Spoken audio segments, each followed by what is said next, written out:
যে বছর রাসূলের ইন্তেকাল হবে সেই বছর মাত্র 3 দিন তারাবির নামাজ জামাতের সাথে পড়িয়েছেন।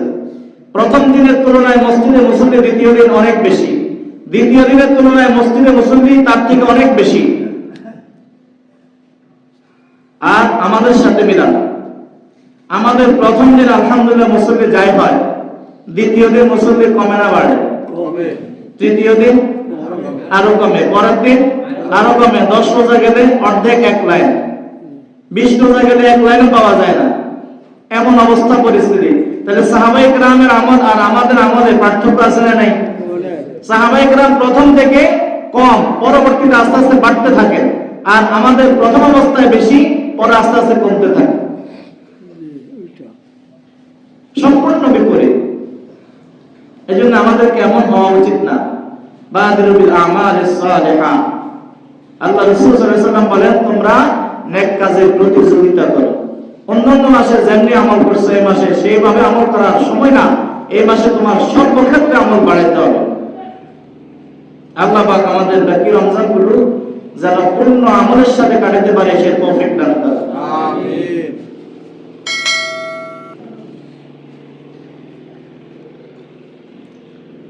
আসেন রমজানের বরকত থেকে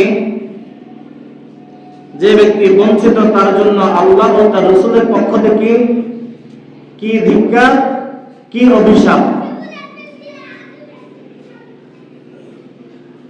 হাদিসটি মুজমাউল কবির এই কিতাবের 315 নম্বর হাদিস। হাদিসটি বর্ণনা করেন হযরত কাআব ইবনে উজরা রাদিয়াল্লাহু আনহু। তিনি বলেন قال رسول الله صلى الله عليه وسلم, আল্লাহর হাবিব সাল্লাল্লাহু আলাইহি ওয়াসাল্লাম ইরশাদ করেন উহদুরুল মিম্বার, সাহাবায়ে কেরামকে বলেন তোমরা মিম্বরের কাছাকাছি এসে বসো। ফাহাদারানা, সাহাবায়ে কেরাম রাসূলের আওয়াজ শোনার সাথে সাথেই মিম্বরের কাছাকাছি এসে বসলেন। ফালাম্মা ইরতাকা দারাজাতান ক্বালা আমিন, রাসূল যখন মিম্বরের প্রথম সিঁড়িতে পা রাখলেন তখন রাসূল বলে উঠলেন আমিন। ফালাম্মা ইরতাকা দারাজা সানিয়া, রাসূল যখন মিম্বরের দ্বিতীয় সিঁড়িতে পা রাখলেন তখন বললেন আমিন।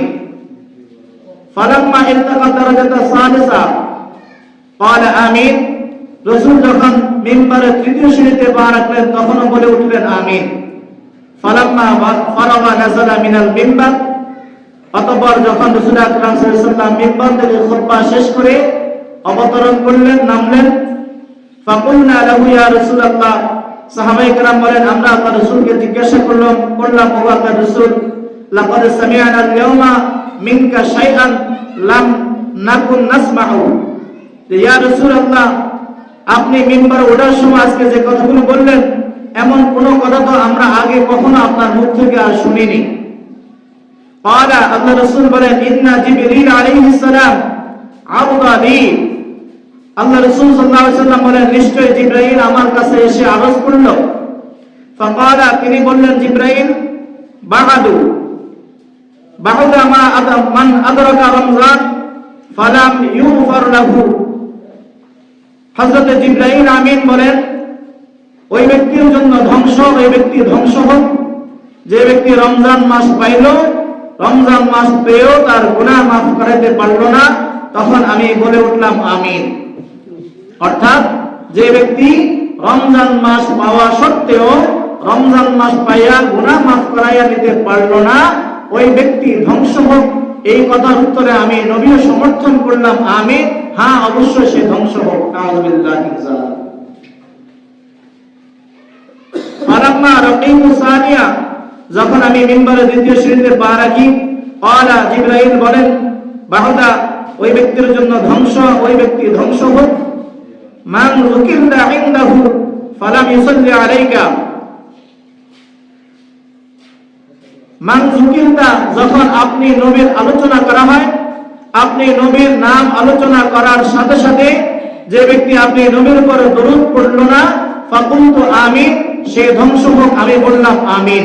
অর্থাৎ নবীর নাম যে মজলিসে আলোচনা করা হয়, নবীর নাম শোনার সাথে সাথে নবীর উপরে দরুদ পড়া, সাল্লাল্লাহু আলাইহি ওয়াসাল্লাম বলে দরুদ পড়া, প্রথমবার নবীর উপরে দরুদ পড়া ওয়াজিব।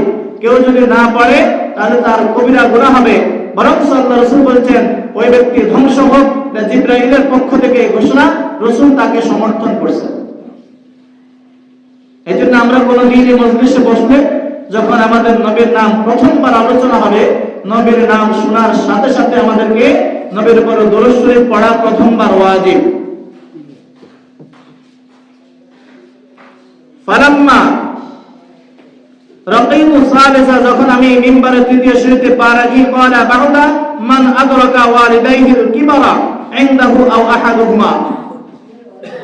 রাসূল আকরাম সাল্লাল্লাহু আলাইহি ওয়াসাল্লামকে হযরত জিবরাইল আমিন বলেন, ওই ব্যক্তি ধ্বংস হোক যে ব্যক্তি তার মাতা-পিতা দুইজনকে বৃদ্ধ অবস্থায় পেল, অথবা তাদের মধ্য থেকে একজনকে পেল, মা বাপ দুইজন অথবা দুইজনের মধ্যে একজনকে বৃদ্ধ অবস্থায় পাওয়া সত্ত্বে ফালাম ইউদখিলাহুল জান্নাহ, সে জান্নাতে প্রবেশ করতে পারল না, জান্নাত কামাই করতে পারল না, ওই ব্যক্তিও ধ্বংস হোক। ফাকুলতু, রাসূল বলেন আমি বললাম আমিন। রাসূল তাও সমর্থন করেছেন।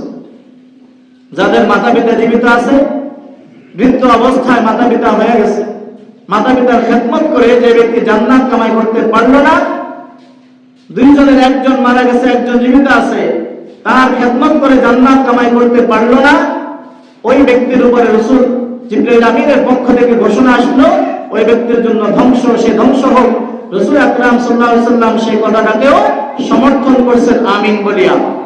এজন্যই আমাদের মাতা-পিতা যাদের জীবিত আছে, মাতা-পিতার সাধ্য অনুযায়ী খেদমত করব।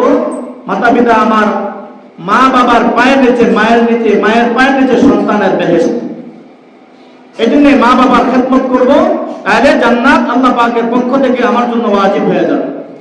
আল্লাহ পাক আমাদের প্রত্যেককে রমজান মাস পাওয়া সত্ত্বেও যদি আমি গুনাহ মাফ করাইতে না দিতে পারি, তাহলে আমার মতো হতভাগা কপাল পোড়া আর কেউ হতে পারে না। এর জন্য রমজান মাস দেখতে দেখতে সময় শেষ হয়ে যাচ্ছে, যাতে করে রমজান শেষ হইতেছে, দিন শেষ হইতেছে, কিন্তু আমার গুনাহ মাফ হয়েছে কিনা একমাত্র মালিক জানে।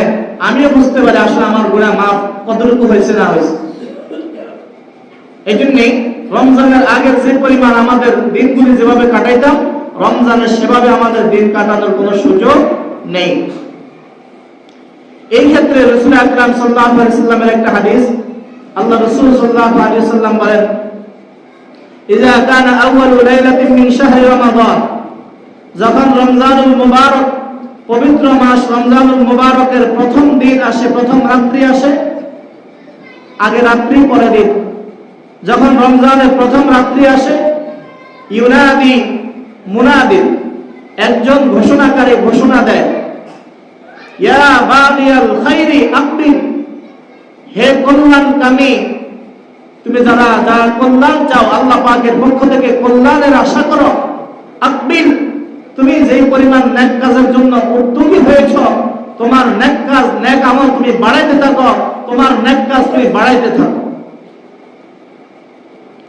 ওয়া বাগিয়াশ শাররি আকসির, আর কেউ যদি রমজান মাসের প্রথম রাত্রে আসার পরেও কোন গুনাহ কাজে সে উদ্যমিত হয়, গুনাহের জন্য সে ইচ্ছা পোষণ করে, গুনাহ কামানোর জন্য সে আশা পোষণ করে, তখন আল্লাহ তাআলার পক্ষ থেকে একজন ফেরেশতা এসে ঘোষণা করেন, আকসির, হে গুনাহ অন্বেষণকারী, হে মন্দের অন্বেষণকারী, হে খারাপের অন্বেষণকারী, আকসির, তুমি যে গুনাহের কাজ করতেছ তুমি থামো, এই কাজ আর করবা না, এখন এই কাজ করার আর সময় নেই।